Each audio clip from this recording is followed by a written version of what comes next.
Bom, com o maior prazer, ministro Wellington Dias, ministro do Desenvolvimento Social. Eu fiz um comentário de abertura, senhor ministro, governador, com quem a gente já conversou várias vezes aqui. Eu dizia que é impossível, não é, a pessoa não ter humanidade num país com tanta gente morrendo de fome, um país quebrado, no meio de uma economia globalizada quebrada, em recessão, tá? Por vários motivos, pela pandemia e também pela invasão da Ucrânia e daí por diante. Desses países, a regra de ouro é diminuir preço. Você não pode ter um país que não tem como investir, não tem campo de trabalho, tem muita gente desempregada e, de repente, você continuar esfolando o povo com preços incabíveis e inaceitáveis. Vai aumentar o ICMS, vai aumentar a gasolina. Alguns ladrões, acredito que a maioria seja boa, eu parto sempre da presunção que a maioria é boa, já aumentaram o preço da gasolina, sem ter condição de aumentar, sem ter lei para isso. Imagina aumentando o ICMS, como vai aumentar o preço do combustível e vai disparar ainda mais a inflação e o poder de compra de uma moeda que está desgastada. Além da falta de trabalho, você vai chegar naquele processo de estagflação. Gente morrendo de fome. Eu dizia, se você não tiver humanidade do próximo que está morando na rua, para com o próximo que está morando na rua, o próximo pode ser você. Se você vende para alguém, não tem ninguém para comprar, o próximo a estar na rua vai ser você. Foi o que eu disse no comentário de abertura. Bom, é prática na política um governo gastar tudo que tem durante a eleição, ou quase tudo que tem, isso é prática na política, para depois tentar arrumar, se vencer, e se não vencer, o outro que se arrebente.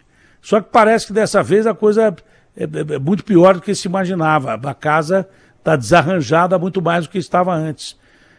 Ministro, como ser ministro do Desenvolvimento Social, como pensar em desenvolvimento social se não tem grana no cofre, se de repente não tem obra para as pessoas trabalharem, não tem emprego, se de repente tem gente desumana que vende comida vencida, que vende comida por um peso que não tem, que aumenta alimentos sem absolutamente ter por que alimentar, porque o custo de produção não aumentou em alguns casos. Como é possível a gente sair desse patamar de quase que fome extrema e absoluta para a maioria do país e tentar fazer um país digno do brasileiro que tem... O Brasil tem todas as grandes riquezas do mundo, todas, mas o que tem de melhor é gente, e gente não pode passar fome. Ministro, bom dia, é um prazer falar com o senhor. Bom dia, Datena. Primeiro, dizer que eu estava com saudade aqui, um prazer muito grande nosso. ter esse momento aqui com você, com todos que nos acompanham pelo Brasil. Eu já usei certa vez uma frase e ela se aplica muito a este momento. Nós vamos ter, a gente não pode parar o Brasil para consertar. Então, o Brasil, o sol nasceu agora pela manhã, vai rodar o dia todo, daqui a pouco vem a noite, ou seja, a vida prossegue. A vida prossegue. E eu usei o termo, nós vamos ter que trocar pneu com o carro andando. Você que eu sei que é um bom motorista, sabe o que vai ser trocar pneu com o carro andando. E aqui tem que trocar os 4 pneus com o carro andando, viu? Vai ser uma situação bem Ministro, dramática. Eu não sirvo para comparação, porque eu não sei trocar pneu nem com o carro parado. Então, com o carro andando. Mas o senhor vai ter que trocar. Então, veja, mas olha, o que eu posso lhe dizer? Nós vamos viver uma fase, agora que estamos, janeiro, fevereiro, provavelmente até uma parte de março, em que, ao mesmo tempo, o Ministério do Desenvolvimento Social tem uma rede do Sistema Único da Assistência Social.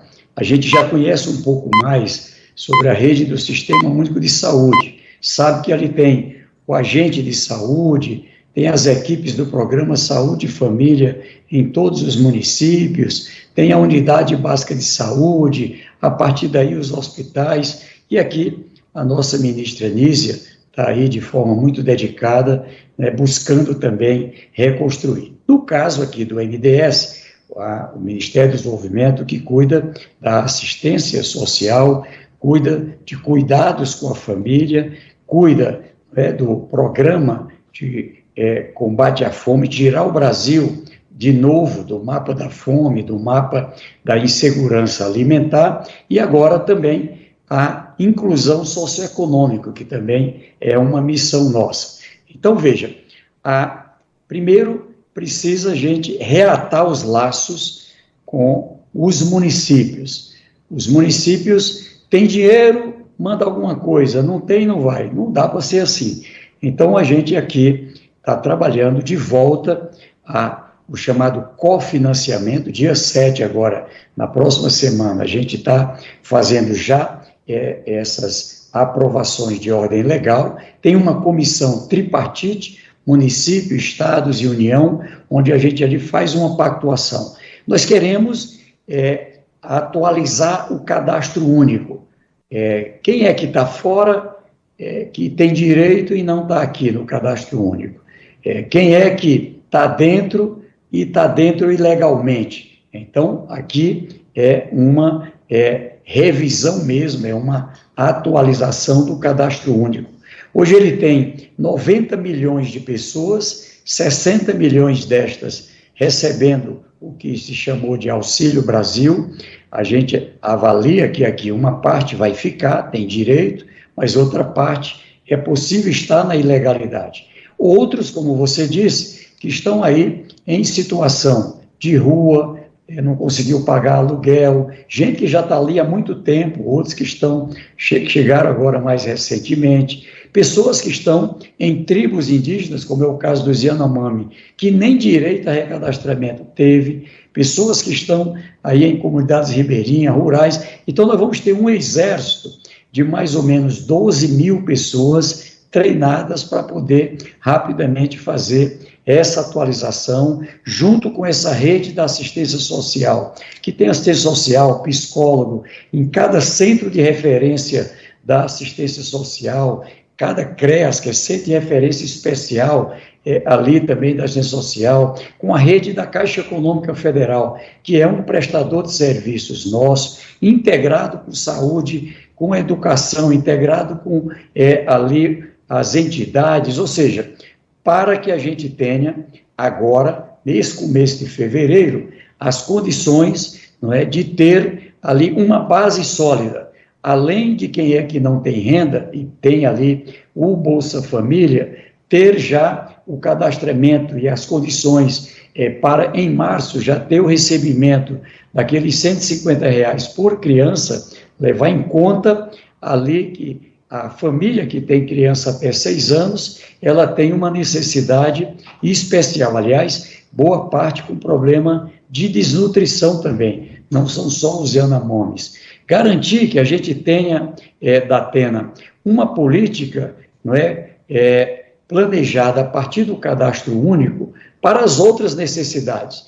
O presidente deve agora avaliar uma proposta que estamos elaborando para o novo Minha Casa Minha Vida, não é? O programa de habitação, para a gente trabalhar o programa de energia elétrica, que onde é que não chegou luz para todos? Né? Você tem uma ideia de mais ou menos 500 mil famílias que não têm energia, estão na lamparina no século XXI, a metade está na Amazônia, tá certo? Então, como é que a gente vai resolver essa situação? Pessoas que não têm água, ainda vive como vivia a minha mãe, com lata d'água na cabeça, tá certo? Então, precisa resolver o problema de ter água na torneira, poder tomar um banho de chuveiro, ou seja, coisas que para muitos é normal, mas também não chegou. Saneamento, garantir, não é, apoio à agricultura familiar, PA, além do Bolsa Família, uma rede de restaurante popular. A gente quer fazer toda a integração daquilo que é privado, que é de entidade, aquilo que é do município, do estado. O mapa da fome bate mesmo com o mapa desses restaurantes, dessas cozinhas populares. E se você tem um restaurante lá no centro de Teresina, no meu Piauí, a pessoa vai pagar quase que o valor de uma refeição para poder ir comer. Então, ela precisa ser credenciada ali, uma cozinha popular. Agora, isso aqui é o dar o peixe.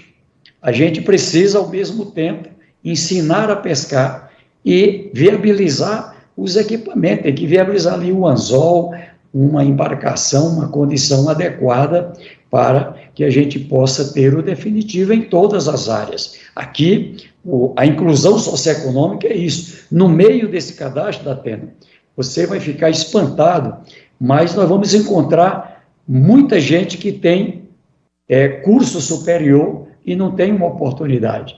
Tem pós-graduação, Datena.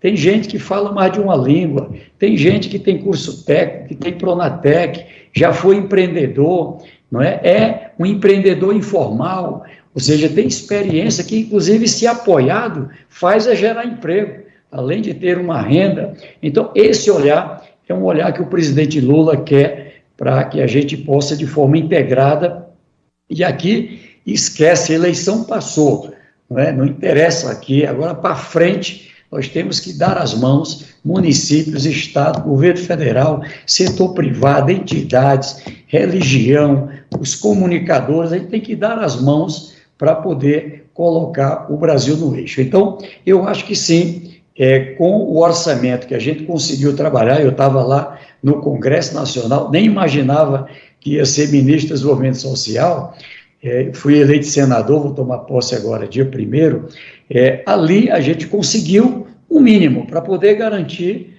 as condições de, em 2023, a gente partir de um ponto e, a partir daí, ter dinheiro para retomar obras, como você disse, inacabadas, paralisadas, ter dinheiro para o programa Minha Casa Minha Vida, da gente poder dar essa condição da assistência, qualificação. Isso aqui, eu lhe digo, nós vamos começar, estou aqui bem animado, e de pronto já digo, vou precisar do Datena para a gente estar aqui criando no Brasil alguns sentimentos. O sentimento que é a educação que muda, o sentimento de que é o trabalho, né, que faz a gente, com muita dignidade, garantir as condições, não é, de uma vida, não é, autônoma, de uma vida em que a gente pode sonhar. Então, esse caminho, esse sentimento é que a gente tem que levar para todo o Brasil. Conta comigo, mas em gênero, dobro de grau. Obrigado. Será que é o grave alguma coisa e tal? Não cobro absolutamente nada, porque seria um absurdo cobrar alguma coisa num momento como esse. Cada um tem que ter a sua contribuição. Mas, ministro, foi muito feliz, né? Primeiro que o povo não quer esmola do governo. Não quer. De jeito nenhum. O povo quer trabalho. O senhor disse que no meio de gente que está recebendo auxílio emergencial, seja ele qual for, tem muita gente qualificada, mão de obra qualificada e às vezes até super qualificada. Então o povo quer a vara para pescar, não quer o peixe. Só que nesse momento não há como você não dar o peixe. Há como você, ao mesmo tempo que dá o auxílio emergencial e precisa, não precisava nem cumprir o que foi dito em campanha, porque é o que político normalmente faz, já ganhou a eleição mesmo. Agora é uma questão humanitária, o Brasil está morrendo de fome, num mundo globalizado morrendo de fome.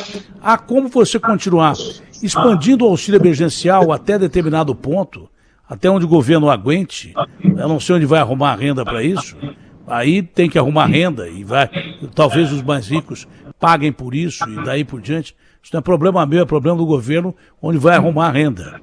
Mas há como você expandir, por exemplo, o Bolsa Família, não sei quantas pessoas já beneficia, mas expandir o Bolsa Família ao mesmo tempo em que você pode começar a resolver o problema, diminuindo a demanda, quer dizer, botando gente que precisa do Bolsa Família, botando gente que precisa do auxílio emergencial, do Minha Casa Minha Vida, num campo de trabalho, dando obra para essas pessoas trabalharem, dando emprego para essas pessoas trabalharem. Eu acho que é o único caminho. Não precisa ser muito bom economista para você perceber que quando você encaixa uma pessoa aqui, na mão de obra qualificada ou não, você tira a pessoa do outro lado de depender do governo. Ninguém quer depender do governo. Eu já vi nordestino chorar quando ainda restam lágrimas, vai desistir nunca. Eu já vi brasileiro forte pra caramba perante a penúria que existe, que não é só no norte, nordeste, estados esquecidos, né, pelo último governo, mas também por tantos outros. O Brasil inteiro tem norte, nordeste, no sul, no centro-oeste, no sudoeste. A miséria está espalhada. Eu lamento e choro a situação dos Yanomamis. A gente é muito bom para matar índio. A gente matou 6 milhões de índios desde que o Brasil foi descoberto. Né? Lamento demais a situação dos povos que são donos da terra. Né? Mas nós temos a fome também, não só entre os Yanomamis. Temos a fome espalhada na capital mais rica do país, uma das 10 maiores cidades do mundo, que é a cidade de São Paulo, que eu me recusei a comemorar o aniversário, a não ser pelo fato sentimentalista de que eu amo realmente a minha cidade. Eu falei, não tem motivo nenhum para comemorar, show de cantor, coisa nenhuma. Tem 60 mil pessoas morando na rua aqui, que é uma cidade dentro da maior cidade do país, gente morrendo de fome, disputando o osso com cachorro. Entendeu? Na porta do açougue. Então, não há muito o que comemorar. Mas um senhor forjado onde foi forjado, do jeito que foi forjado, nunca vi o senhor dizer que não tem solução. Já ouvi o senhor reclamar. Mas é aquilo que eu digo, chorar enquanto tem lágrimas, mas desistir jamais. Então é possível, realmente, dessa situação terrível, que não é só do Brasil. Se fosse só do Brasil, está tudo certo, o Brasil produz muito. Né? O Brasil tem condição de produzir commodities e daí por diante, precisa ter indústria para manufaturar essas commodities, para dar emprego. Mas é possível, ministro, a gente sair desse quadro que me parece bem grave mesmo, mas muito grave.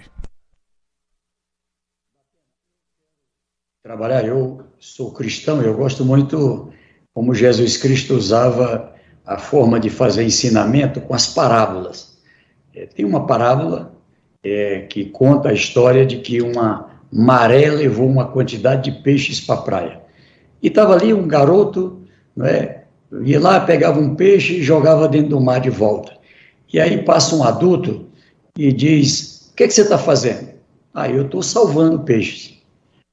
Mas você está aqui jogando 1, 2, 3... Ele disse, pois é, esse daqui, que eu acabei de jogar, esse aqui está salvo. Se mais gente me ajudar aqui, a gente vai salvar bem mais. Então, nós temos milhões de pessoas que realmente hoje estão numa situação muito delicada. Veja que mesmo onde tem assistência médica, muita gente ali trabalhando, o outro fazendo o bico, temos desnutridos.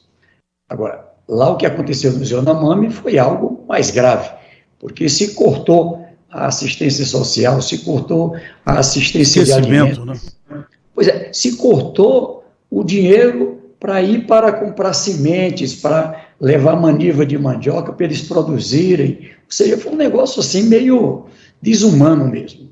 E veja, o que eu quero lhe contar é que, ao mesmo tempo, nós vamos aqui ter que fazer essa revisão, porque tem uma coisa estranha, viu, Datena?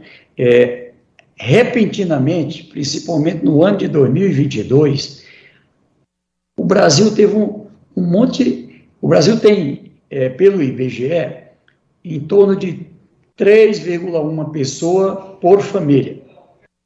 E, de repente, a quantidade de família unipessoal, família de uma pessoa, cresceu. O que a gente já viu nesse primeiro momento da investigação?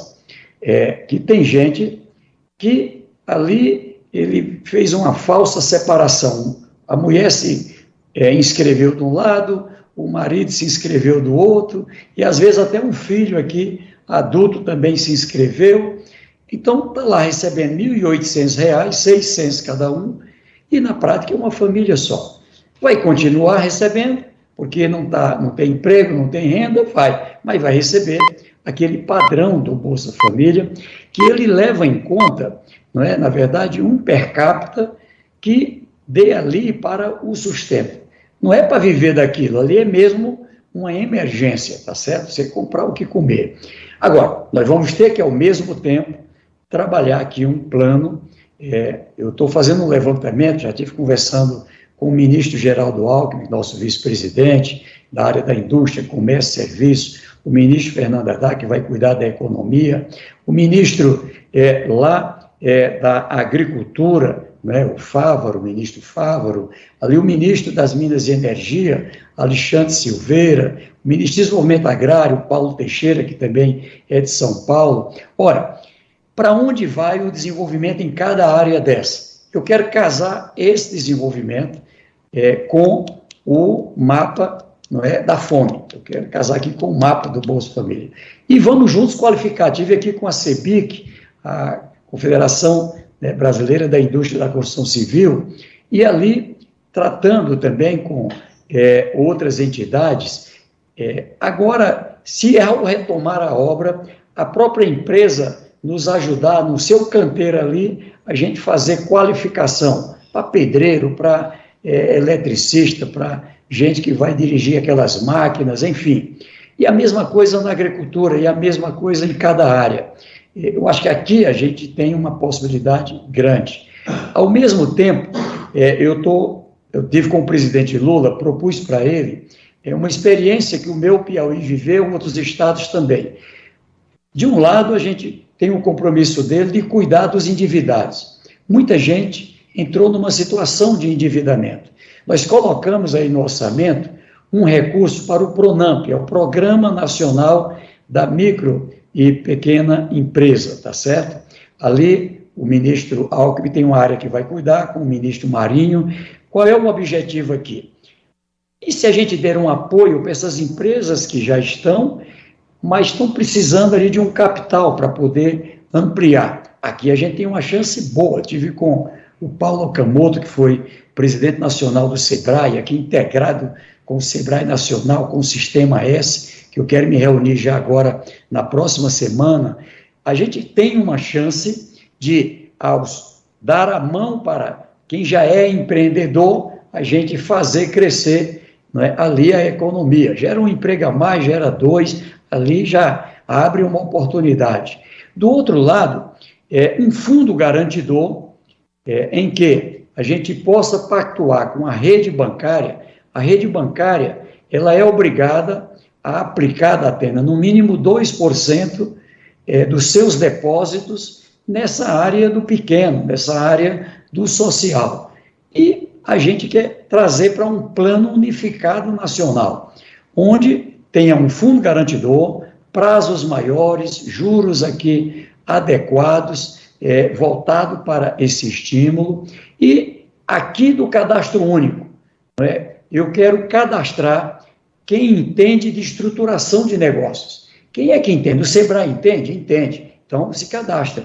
A rede de assistência técnica dos estados, o EMATE, entende? Mas aqui, a Embrapa, uma universidade, a XP, um banco, não é? Ou seja, o lado social de cada um.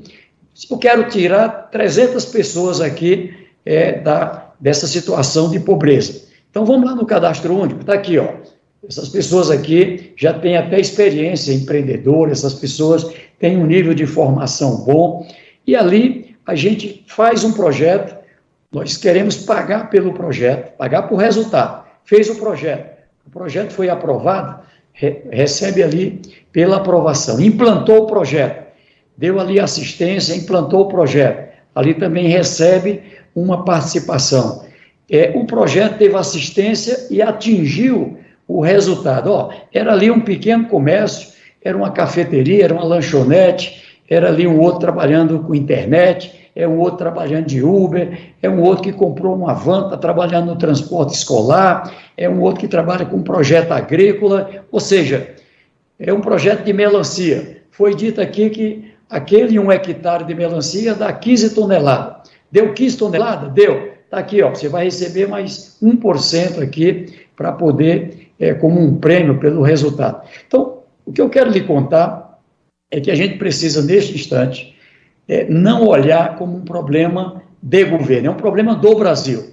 Quanto mais pessoas a gente trouxer para a área socioeconômica, seja para um emprego, seja como empreendedor, e uma parte aqui é empreendedor, você consegue não só reduzir um custo, reduzir uma despesa, mas trazer dignidade, trazer a economia fortalecida, fazer crescer a classe média.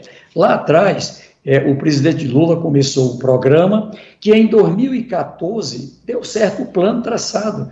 Em 2014 o Brasil saiu do mapa da fome, saiu do mapa da insegurança alimentar e nutricional e foi a maior população economicamente ativa na classe média, 54% na classe média da população ativa. Isso aqui dá estabilidade econômica, o Brasil, inclusive, fica menos dependente, não é, dessas crises mundiais, você passa a ter mais autonomia. Então, Datena, eu quero trabalhar aqui manhã, tarde, noite, sábado, domingo, feriado, com esse olhar. Estava lá no meu Piauí agora, sábado, lá com um conjunto de pequenos que estavam ali recebendo tratores, não é? Saí lá do carro de boi, no arado com carro de boi, e agora um tratorzinho que em poucas horas faz o que o carro do boi fazia.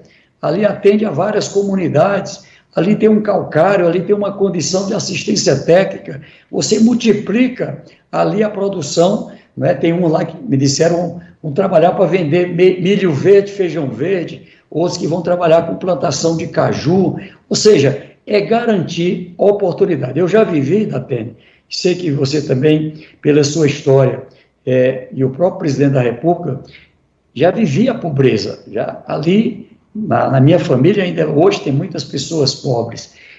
Ninguém quer viver na pobreza, Datena. As pessoas querem, em qualquer que seja a raça, qualquer que seja a região do Brasil, ele quer uma vida melhor, né? Ele quer ter uma condição não só de comer e beber, quer diversão, quer arte, quer poder ter o direito de fazer mesmo seu churrasquinho, quer poder comprar uma coisa aqui, né, para um filho, para uma filha, e é essa dignidade que a gente vai ter que contar a história, Datena. Tem muitos brasileiros e brasileiras que se esforçaram e chegaram lá, Então a gente tem que passar a contar as belas histórias de vitória para estimular outras histórias. Eu gosto daquele programa do Sebrae, Pequenas Empresas, Grande Negócio, né, que ele conta ali quantos casos de sucesso. Aquilo anima a gente, né? Anima, rapaz, eu tenho umas coisas na cabeça, porque não é fácil, não adianta ficar inventando a ilusão. Não, pode ganhar na loteria? Pode, mas é muito pouco. Tem que ser prático, né? É uma loteria, é algo muito mais difícil. Tem que ser prático. Gostei muito dessa história de inclusão social do mercado financeiro. Eu adorei essa história aí. O que o senhor está falando, eu adorei. Porque o mercado é muito bom para reclamar. O mercado reclama porque o juro está alto.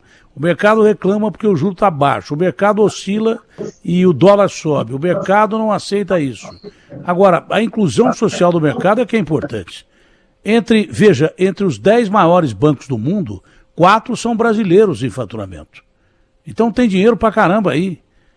Por que não esses bancos que têm dinheiro pra caramba, e o mercado de uma forma geral, não ser incluído socialmente no Brasil, não participar da inclusão social, dar emprego a quem merece, emprestar dinheiro a juros baixos para quem está quase quebrado, mas tem potencial de recuperação. Isso eu achei genial. Achei genial. Essa colocação que o senhor fez é genial. Eu sou contra essa história de luta de classe. Eu já acabei de falar aqui, tem muita gente torcendo contra o Lula. Tá bom, você está no avião junto com o Lula. Você vai matar o Lula, que é piloto do avião, você vai cair junto com o Lula. E vai morrer junto com o Lula. Assim é o mercado. Se o mercado financeiro depende do povo brasileiro para consumo e de coisas que tais, até para auxiliar na exportação com mão de obra, se o mercado brasileiro não auxiliar quem é a força motriz do país, o mercado brasileiro vai quebrar e não vai existir também. Pronto, acabou. É simples assim. É uma simbiose. Falando em simbiose, vamos para a floresta. Não é?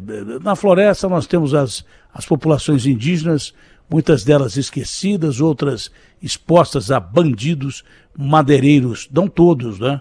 Tem os legais e tem os ilegais. Estou falando de bandidos, garimpeiros ilegais e daí por diante. Nós temos a floresta mais importante do mundo, que é a floresta amazônica.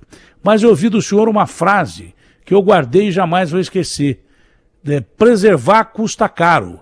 O quanto o mundo está afeito a isso, não é? E pode nos ajudar a preservar a nossa rica Amazônia, que a gente quer preservar para a gente, não é?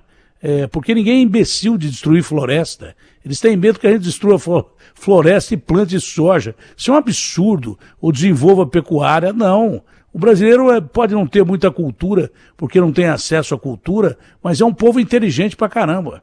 Então a gente não tinha sobrevivido e chegou a ser a 6ª potência mundial do planeta. Então, há como você atrair dinheiro de fora para preservar as nossas florestas e promover, se é que é possível, num ambiente tão sagrado como aquele, desenvolvimento social dentro de um estado que, obviamente, por causa da floresta, é demograficamente muito pouco ocupado, mas que tem reserva indígena, que o cara para chegar lá demora 6 dias, morreu índio pra caramba, em Covid, porque tinha que pegar avião, barco, não chegava a tempo para vacinar ou remediar. A mesma coisa são com cidades, boas cidades no interior do Amazonas estão esquecidas, não é? Nos confins do mundo. Há como desenvolver socialmente a Amazônia e atrair capital externo para ajudar a preservar a Amazônia, ministro? Com certeza, viu, Datena? E aí eu falo aqui com experiência prática. Em 2003, quando, no mês de fevereiro de 2003, após a posse, o presidente da República, o presidente Lula, foi ao Piauí. Por que ele foi ao Piauí? Porque era o estado mais pobre do Brasil naquela época. Era o estado mais pobre do Brasil. Por que era o mais pobre? Porque era o que tinha menos gente com ensino médio. Só tinha 400 mil pessoas com ensino médio. Era o estado que tinha a mais baixa renda. Era o estado que tinha mais gente passando fome. Guaribas, a cidade que virou símbolo do Fome Zero. De 50 cidades brasileiras, que tinha gente entre as que mais passava fome, 20 era do Piauí. De 50, 20 era do Piauí, quase a metade. E aí, ali, a expectativa de vida baixa. Acaba nascia, né, quem passasse ali de 60 anos já era rei, tá certo? Então, as pessoas morrendo muito criança antes de 1 ano de vida.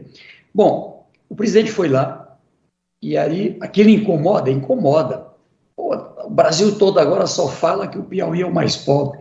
Incomoda, mas a gente também levantou a cabeça, como diz assim, no popular, criou vergonha e embora agora é dar mão, vamos agora fazer um plano. Fizemos um plano, aquele estado que tinha indicadores dos lugares mais atrasados do mundo, na época Serra Leoa, Afeganistão, alguns lugares do Brasil, era comparado ao Piauí. IDH 0,4, que significa muito baixo desenvolvimento humano na classificação internacional, exatamente por esses indicadores que eu disse. E ali a gente fez um plano da pena. Era a mesma coisa, lugar que não tinha comunicação, não tinha estrada, não tinha energia, tudo na lamparina. Então, o principal, eu lhe digo, é educação. É educação. Resultado, 20 anos depois, o Piauí passou de 0,4 para 0,5, saiu de muito baixo desenvolvimento para baixo desenvolvimento. E nós comemoramos. Né? Em 2010, saiu de baixo desenvolvimento para médio desenvolvimento. E agora, o IBGE está mostrando já em 2020, a gente já chegou a 0,7, que significa alto desenvolvimento. Tem problema? Tem. Né? O Brasil está chegando a 0,8, para você ter uma ideia. Então, mas ali, agora quando a gente fez a medição agora do IBGE, pobre, não tem nenhuma do Piauí. Não tem nenhuma do Piauí. Então, eu estou contando isso para dizer essa singela exemplo. Primeiro, não tem conversa. Né? Minha família é índio descendente. Né? Na prática ainda, já todos integrados à sociedade, mas eu vivi lá num local que era tribal. Para chegar lá era num carreirinho ali, né? Quando muito chegava era cavalo, tá certo? Banheiro era no mato, limpando com folha, como diz o caboclo. Quando veio uma cintina, já era um negócio do outro mundo. Na lamparina, água carregando na cabeça, e no mato cortar madeira para fazer fogo no fogão, né? Ou seja, era essa a realidade que a minha família viveu. O que eu olho para trás e vejo que foi a principal base? Educação. Educação. Então, nós temos que chegar, assim, com educação para cada um que vive no Brasil. Seja lá nos Yanomami, seja qual for a realidade do Brasil. Educação. E hoje, por exemplo, lá em Guaribas, naquele momento, a gente chegou com a educação que permitiu educação técnica em todos os municípios do Piauí, permitiu educação superior em todos os municípios. Mas como? Tecnologia. Ali eu tenho uma sala de aula, do jeito que nós estamos aqui, não é? Aqui a sala de aula, você é o professor, eu sou o aluno, está aqui em sala de aula, tem um professor presencial, os alunos presenciais, e os professores que eu não consigo botar ali, eu faço à distância. Nós temos poucos Yanomamis e poucos de várias comunidades indígenas que falam português. Lá nos Yanomami falam 6 línguas, pouca gente fala o português. Ali, se a gente tem professor daquelas comunidades, né, que fala a língua nativa e fala o português, ele pode dar uma aula para várias comunidades.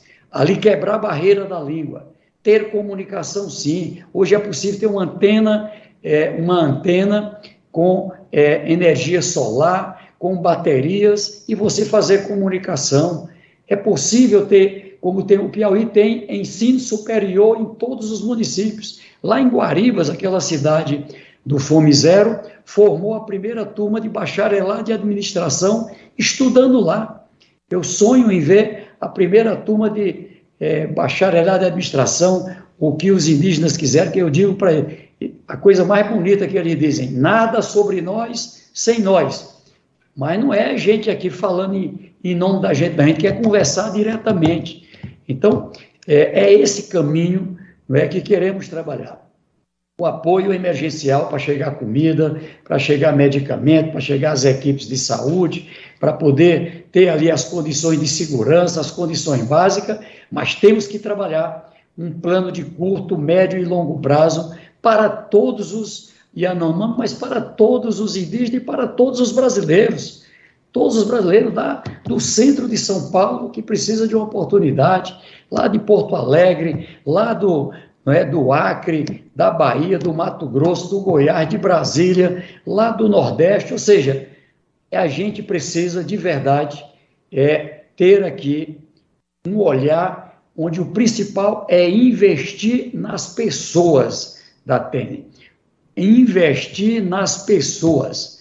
Ali, de novo, está aprendendo ali a ler, escrever, o que é que você já sabe fazer? Eu sei fazer comida. E que tal se a gente botar uma cozinha solidária aqui e você coordenar? Não é? O outro ali sabe, mesmo tendo um baixo grau de instrução, mas sabe trabalhar com peixe, sabe trabalhar com horta.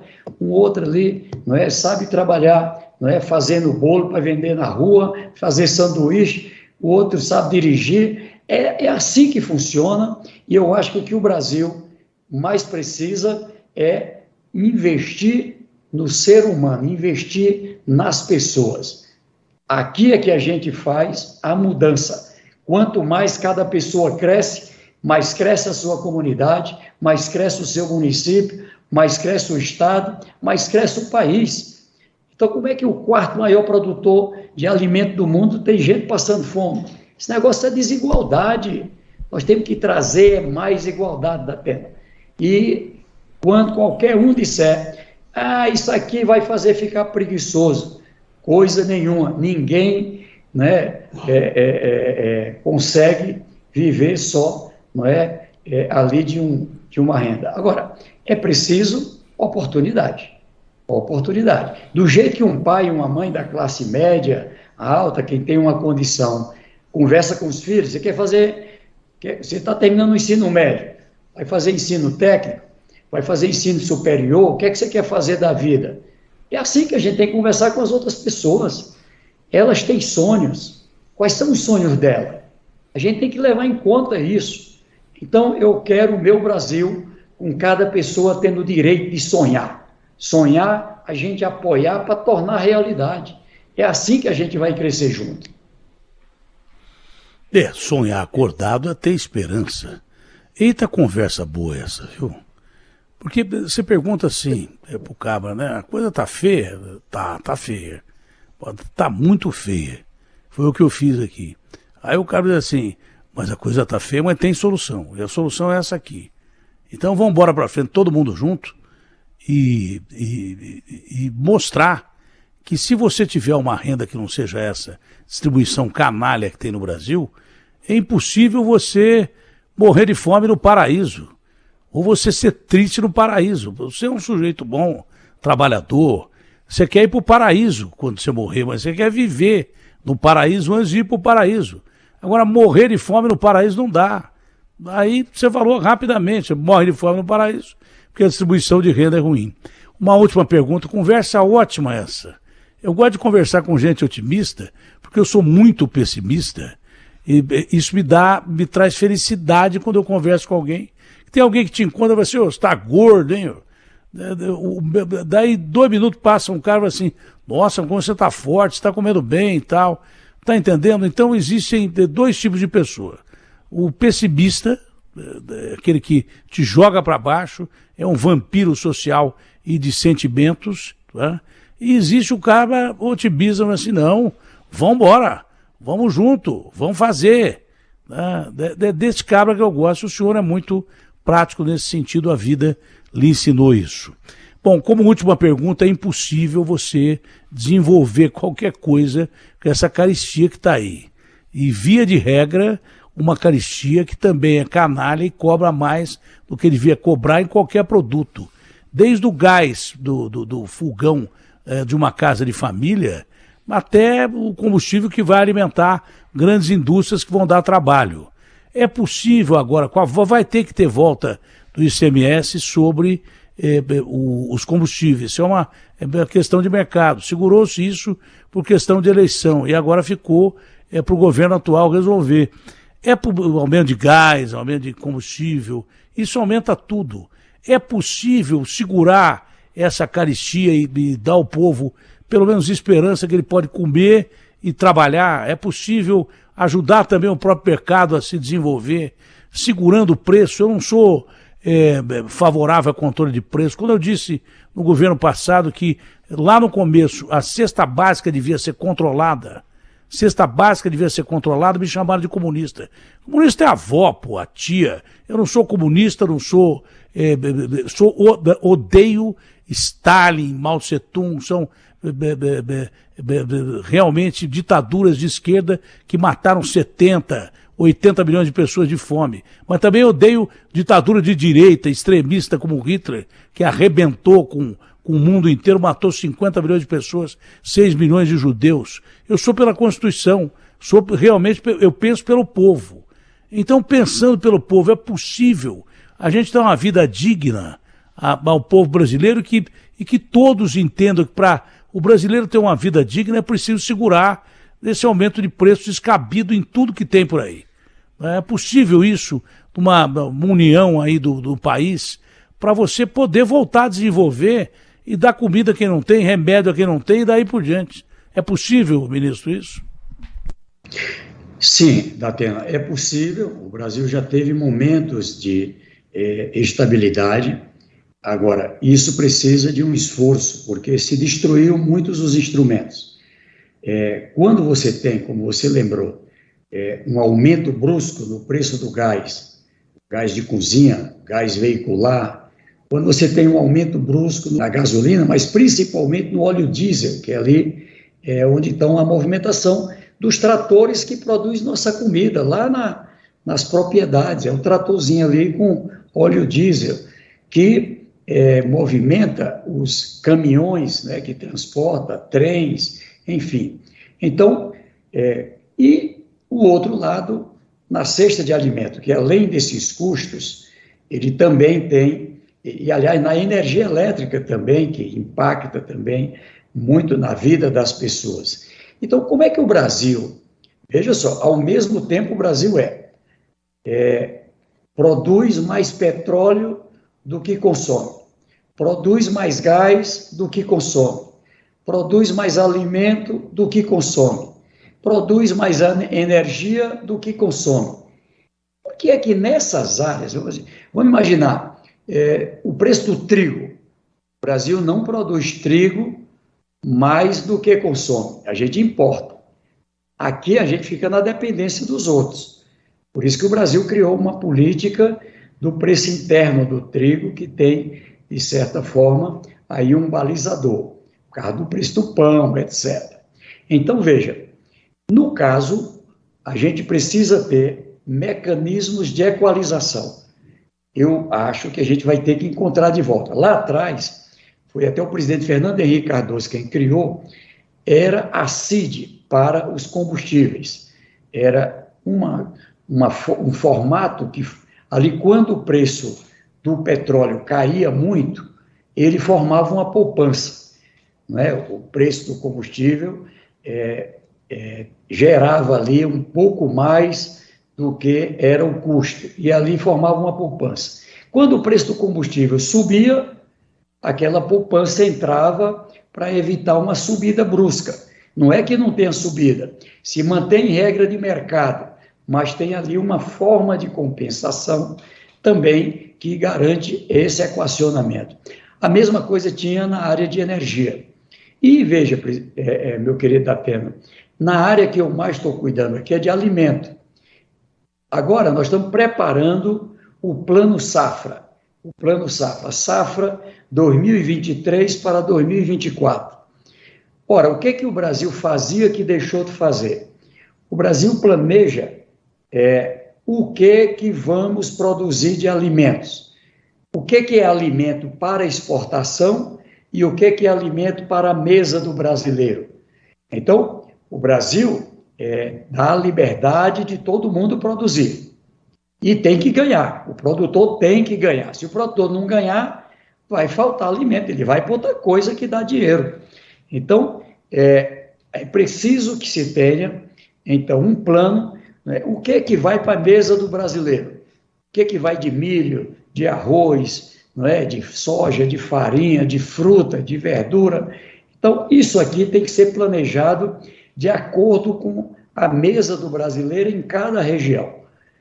O que nós temos para meta de exportação? Então, nós vamos produzir esse patamar de milho, uma parte é para o consumo brasileiro, outra parte é para exportação. Nós vamos produzir soja, né? Tem óleo que o Brasil consome, tem outras massas com a soja, mas outra parte é para exportação, e assim por diante. Então, esse plano, nós vamos ter que voltar a organizar. E aí tem uma coisa que foi desmontada, que é a rede Conab, a companhia, não é, de armazenagem, não é, onde faz o controle de estoque. Quando é na época da produção, o produtor é danado para ter problema, porque o preço cai ali. Então, entra ali a Conab, ela faz compra para equilibrar o preço, para não prejudicar o produtor, para não ter um desequilíbrio ao produtor.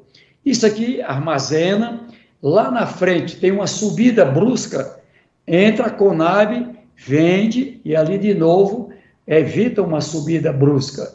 Então, a segurança alimentar, que é parte do mapa da fome, foi a região do mundo que mais subiu o preço de alimento, foi a nossa, o Brasil, e aqui os nossos arredores. A FAO está, inclusive, prevenindo, anunciando, eu tive aqui uma reunião já com a direção do Fundo de Alimentos da ONU, e ele já dizendo, olha, por conta da pandemia, de guerra, de vários fatores, houve um desequilíbrio no mundo, então precisa ter cuidado para poder não faltar.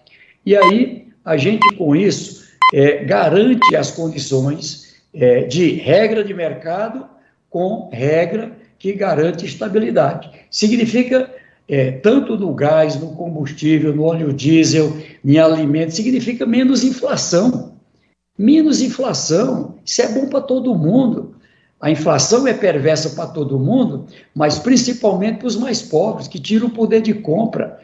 Ou seja, esse valor que é pago do Bolsa Família, na hora que o custo da cesta de alimentos sobe, na hora que o preço do remédio sobe, isso aqui vira pó, isso aqui não vale nada. Então, há necessidade de ter, de um lado, segurança alimentar e nutricional. Aí outra coisa, qual é o alimento saudável, qual é o alimento, qual é a educação para evitar obesidade, para evitar desnutrição, como é que a gente garante que, não é só comida, como é que a gente garante uma boa nutrição de acordo com os costumes de cada região do Brasil. Então, é o nosso ministério aqui que é o maestro que faz a orquestra funcionar lá no Ministério da Agricultura, lá no Ministério do Desenvolvimento Agrário, com as entidades do setor produtivo, não é? Com os exportadores, importadores, enfim, para a gente garantir essa condição. E, é claro, tirar proveito disso. Ou seja, é possível ali que a gente tenha pessoas aqui do Cadastro Único que vão ter a oportunidade de emprego, de empreendedor, a partir desse plano, em todas as áreas. O que industrializa, como é que vai ser o comércio, como é que vai ser o transporte, ou seja, com todas as cadeias produtivas. Então, Datena, o que eu quero lhe dizer é assim, o problema é que o Brasil desmantelou os planos, meu. Isso aqui não é mais uma questão, não é, de disputa eleitoral. A eleição passou e a gente vai ter que reconstruir. Eu estou tendo aqui que reconstruir relações. Quebrou a confiança na relação da União com os municípios, porque ela tinha um repasse e não passou mais. Isso aqui desmantelou porque as pessoas que trabalhavam lá foram demitidas, foram para outro lugar. A gente vai ter que treinar todo mundo de novo, né? E garantir, principalmente, que a gente tenha ao mesmo tempo. Aí o ministro Fernando Haddad, com a ministra Simone Tebet, com o próprio presidente da República, que vai nos guiar para onde vai a economia. Tem grandes oportunidades para o Brasil, nós vamos caminhar de um lado o desenvolvimento econômico, com pequenos, com médios, com grandes, e do outro lado, a inclusão social. Isso aqui é a grande cobrança do presidente. Eu quero que cresça a economia, mas tem que crescer dando oportunidade para os mais pobres, porque isso também é bom para a própria sustentabilidade da economia. Transferir dinheiro para ele comprar ajuda na economia? Ajuda. Mas ajuda mais se ao invés de ganhar R$600, está ganhando 1.300, está ganhando 1.500, está ganhando 2.000, fruto do seu trabalho, fruto ali do seu negócio. Isso aqui é que faz a roda da economia girar e, é claro, a minha tarefa aqui é colocar os pobres, não é, dentro das oportunidades, não é, de todas as regiões do Brasil. Então, começa aqui numa fase de organização, com emergência, mas você vai ver, já agora, em março, já vamos colocar aí esses R$150, quem está fora já vai entrar, quem não tem direito também já vai ser desligado, né? Não tem sentido, gente, não é, às vezes, de salário alto lá no cadastro, não faz sentido. Então, aqui tem que ser com muita eficiência, com muito trabalho, e eu quero ter a oportunidade de ver o brasileiro aqui respeitado, Datena, está contando aqui histórias de vitória. Eu vou lhe passar, eu vou andar muito pelo Brasil, Datena, ó, tem a história lá de uma família que vivia do Bolsa Família, e hoje ela fez uma troca, ela entregou o cartão dela e recebeu uma carteira assinada. Já pensou isso? Então, são histórias como essa que eu quero que a gente faça pelo Brasil. Conversa boa, vamos repetir o que o senhor fez com o Piauí para o Brasil. O que o senhor fez com o Piauí, tirou da situação de país, de estado mais pobre, comparável com países com um IDH ruim pra caramba, e devolveu uma situação de dignidade. Vamos fazer do do Brasil, um grande Piauí, um grande exemplo. Bom, conversa boa demais, mas boa demais. Ótima conversa para começar o dia. Fiquei animado aqui, viu? Um abraço ao senhor, conte com a gente, Engenheiro no Grau, fique com Deus e que Deus lhe ajude também. São Francisco ajude o senhor a ajudar os pobrezinhos desse país que representam a maioria, tá bom? Prazerão. Amém, Beltrano. E abençoe a você também, toda a equipe, todo o povo brasileiro.